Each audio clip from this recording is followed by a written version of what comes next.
carpetbagger extraordinaire in Rochdale. He was elected, whopping percentage of the vote, almost 40%. And he today will be going into Parliament and will be sworn in as an MP and be facing people like Rishi Sunak, who he says he despises in an interview afterwards at PMQs this week, etc. This, as Rishi Sunak on Friday night decided, maybe for the second time in his premiership, once was when he became Prime Minister, the second time, to give a speech outside Downing Street between the rainfall, talking about the need to tackle extremism on British streets. Before we discuss, I just want to play a very short clip of what Rishi Sunak had to say. Now our democracy itself is a target. Council meetings and local events have been stormed. What he actually means is that business enterprise and the corporate agenda, the corporate elite and entities that have basically taken over our government and been sold off all of the government resources and public amenities, bought up by these private people, and then now we're being extorted by them, that's under threat. Rishi's business plans are under threat. His business investments are under threat. His business colleagues are under threat. And the threat that they have put on the public is health is under threat. We know that they're under threat because even if the government, when it's on a rare exception when the government makes changes to the law that they don't like, then they sue the government. Who sues governments? Do terrorists sue governments, Rishi? Do terrorists sue governments? I don't know any terrorists that sue governments. I don't know any terrorists that have got enough money to sue governments. No, Rishi. Only the corporate elite, who's not even their money they've got, money they might get or could possibly get, they sue governments when they don't get their way, and not even getting their way, even if what they imagine in the future, what things that they don't even have, let alone that homeless people have or don't have, let alone that families in poor houses have or don't have. Business people who have everything and more. Yet if we dare to even change the laws to even affect the things they don't have yet, just the things that they want, fantasize about, imagine and would like to get, they sue our governments. So who would you be scared of? And who has enough money to even stand up to these people if governments don't, Rishi?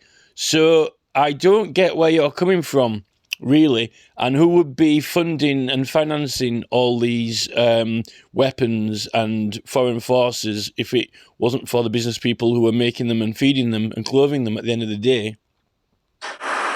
MPs do not feel safe in their homes. Long-standing parliamentary conventions have been upended because of safety concerns. And it is beyond alarming that last night the Rochdale by-election returned a candidate who dismisses the horror of what happened on October the 7th, who glorifies Hezbollah and is endorsed by Nick Griffin, the racist former leader of the BNP. Islamist extremists and far... Well, I actually think I don't think that there's any racism at all in this speech. I think that it is pure, complete and total. The term is corporatism. Rishi Sunak actually is anti-democratic.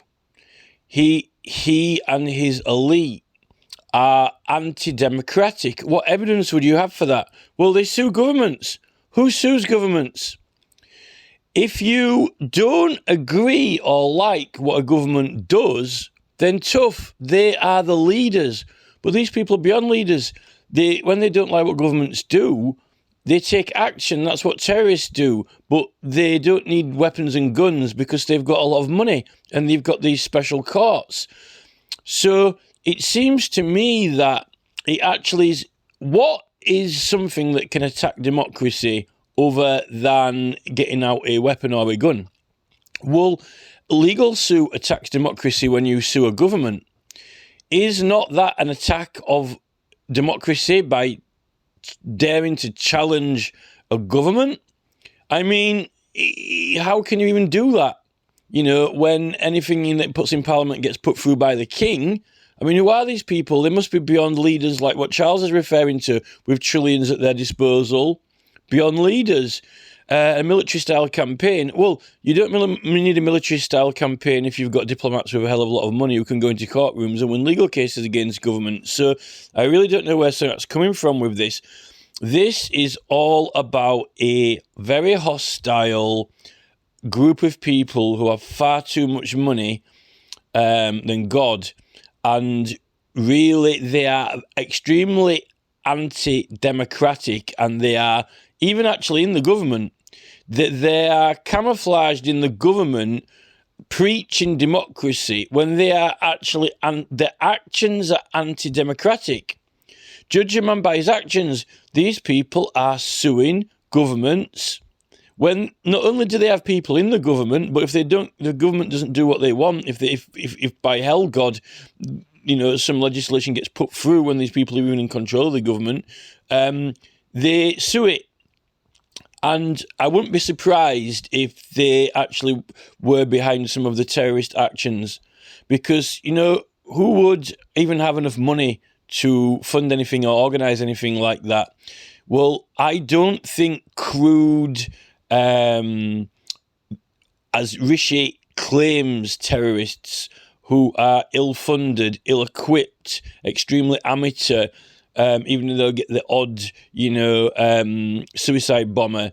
No. I believe that these people with trillions at their disposal have an entire global network of infiltration, communications, social media platform control, telecommunications interventions, the ability to even sabotage their own businesses, sabotage, abort, or even self-harm, their own railway lines, their own railway signals, in order to make statements, scare people, frighten people. It's almost like someone, you know, cutting their wrist, these people who self-harm.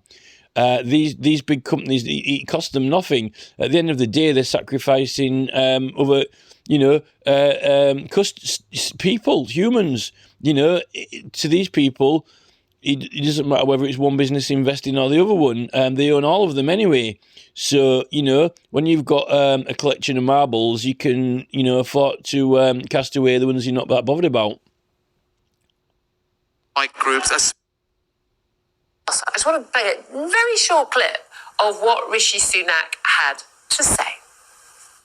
Now our democracy itself is a target.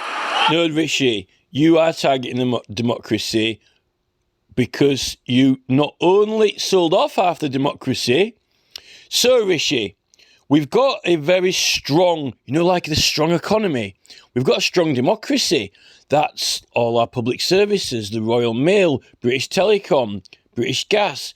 We've got a strong democracy because we've got function. We need that to function.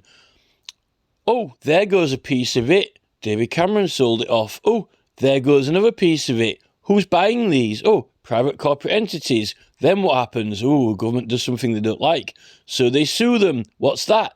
An attack on democracy. Rishi, you are absolutely, completely and utterly delusional and a compulsive liar from a corporate regime elite who is the one with the money, the one calling the shots, the one orchestrating the manipulation, and the one standing in front of number 10 lying. Council meetings and local events have been stormed. No, they haven't, Rishi. There's a group called Colchester Council Watch who now have started paying their interest in what goes on in the councils, Rishi, rather than ignoring it. You want people to get interested in democracy. This is not the White House, you know, under attack. Rishi, you choose to broadcast parliamentary proceedings if anyone bothers turning up for them because you want people to watch it and hear it. Council meetings in many areas are recorded and broadcast on YouTube now. Many in Ireland, many in England. So you want people to hear them. Well, there's nothing better than watching it on TV, Rishi, than turning up and having a say in it, or even recording it and holding the authorities to account. People are concerned. Now, you are claiming that councils have been stormed in this country. Tosh, people have turned up at councils to have a fair say. Just like in America, when, you know, you can't intervene in their speech, actually. They've got freedom of speech. And they've actually, for once, councillors are getting a proper debate. They're actually getting debated, and they can't handle it when they're getting debated by the 50% of people who didn't elect them or didn't turn up to vote in many cases because they don't support these political parties. People are turning up in councils. They are fairly challenging these people. They are assessing their language, their dialogue. These professional elected people, chairpersons with judicial appointments, commissions of councils, they're actually lying in council meetings. Their dialogue is not coherent. Their dialogue, someone asks a factual-based question on point of law, and a council chairman claims that it's a philosophical question. What is the meaning of a flower? What is it to be happy? No, a member of the public comes into a council meeting, poses a question on point of law and fact on council jurisdiction and authority, and then the councillor says, oh, that's a philosophical question. No, it's not. That's actually a contempt of council. These councils aren't holding up to scrutiny, Rishi. And what happens when they don't hold up to scrutiny is that they start falling to pieces, because each session is dismantled piece by piece by piece on the discovery of lies, fraudulent statements, abuse of processes. And then we've got... So, democracy is under attack, Rishi, right? How about this? So, in Magna Carta, no one can depose us or our effects, which include taxpayer amenities and things like that, without a lawful judgment on either point of law or opinion of peers, right? Well, councillors are only elected in by the judgment of peers, Rishi. They're not elected in by point of law, I can tell you that. Well, maybe point of policy, but you don't even need any policies to get elected. You can just stand up for the person that you are. So that's a philosophical question. On what merit shall I elect this councillor? On his policies or merely on his character? You could say that's a philosophical question. But further to this, not only have they hidden or attempted to undermine the right of local communities to referendums, either ward referendums, which you can have under Local Government Act. You can have any sort of referendum. You can even design your own. You can even design your own referendum and even design and propose how it will be run and what the rules will be if people will sign the petition. You can even do that. You can actually tailor-make and design your own processes and procedures for council, propose them and get them put through and actually have them run through, right? Now, this is where I think that we've got all these councils, because the last thing that they want is us to make big decisions, particularly when it comes to issues to do with not, getting a new swing in a park or getting a pothole filled in or a new park bench. We're talking about redevelopments and housing builds, all those things. Now, the problem is, which I've said this in another video, but I'm going to say it again, because this is going to the Judicial Conduct Investigation Office, because I don't believe the chair of the council can make a legitimate order in council which is valid when they do not actually make the order on the confidence of any person. Because to make an order in the council and to get it voted through, it has to be presumed to be in the interest of the public, and that has to have been proved, and that is meant to be what the councillors are actually voting on. And what's happening with this business class, with these business people, is by viciously attacking democracy, attacking the health and the intellectual capacity of the people, and attacking their wallets and finances with their tweaking of their profit margins and then tweaking of the economy. What they've done is they've got the biggest thing that we could ever have, and they've given it right to us on a plate, but they've completely and utterly held it in contempt, and that is the public consultation. Now, I don't care what legislation in any codified law that consultation is based on, and I don't care what statutory instruments that it's based on, because statutory instruments can be found to be illegal, incompatible, and even in conflict with underlying statute law, and therefore they can be found to be illegal, and a resolution can be sought. And the thing is that when you turn up at a council meeting and none of the public bother to object or have a say, each councillor, fair enough, has the right to raise their hand and vote in a council decision based on their majority electorate who have precedence. But when you go out of your way on any one point or any one question to ask the public, to ask all of them, including those who voted for each of the candidates that got elected as councillors, you're giving those people who voted in each councillor in that one question and that one point the opportunity to have a say. And if they don't have a say when they've been asked, then they're not actually submitting a for or against, because you are not leaving them to their own devices of presumption.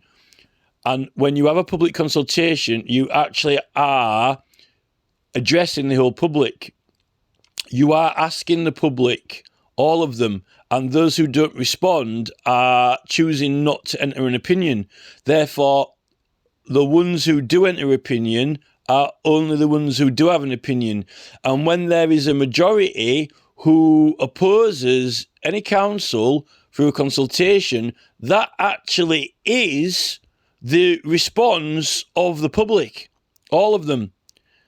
And you've actually you've put the question to your own electors who voted you in. Now, if you disregard that referendum, you are actually disregarding the judgment of the peers on that point, on that question. And therefore, because you have asked them to answer a question and vote on it and give witness statements and opinions, if you disregard it, there are no opinions on that point. There are none. There aren't any. But you asked them. And each councillor only has the power, elected power of a councillor to raise their hand and vote, not with there's a policy. There is a councillor's policy. I've seen it. I've been shown it by Colchester Council Watch. It states that every councillor must act selflessly. Well, you cannot vote selflessly because you yourself don't have an opinion.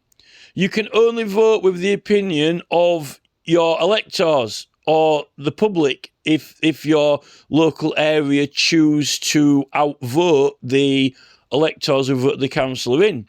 But that's the thing. In the public consultation, they're asking them. They're asking everyone. So they're asking each and every person for opinion on that one point. So it's impossible to disregard the answers, because if you disregard the answers to that question in whatever form you put them, I don't care whether it's you call it objections, right to object, I don't care whether it's petition, I don't care whether you disguise it as a consultation.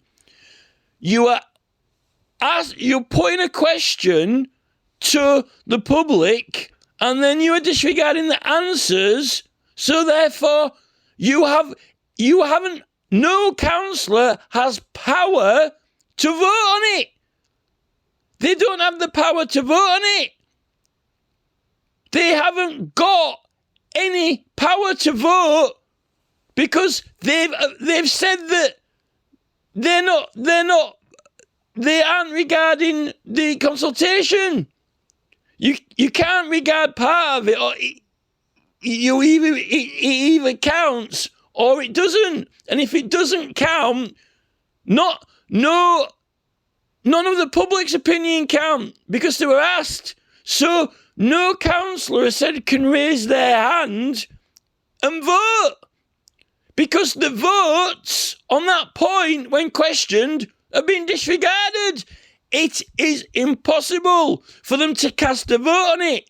So any council decision made is unlawful.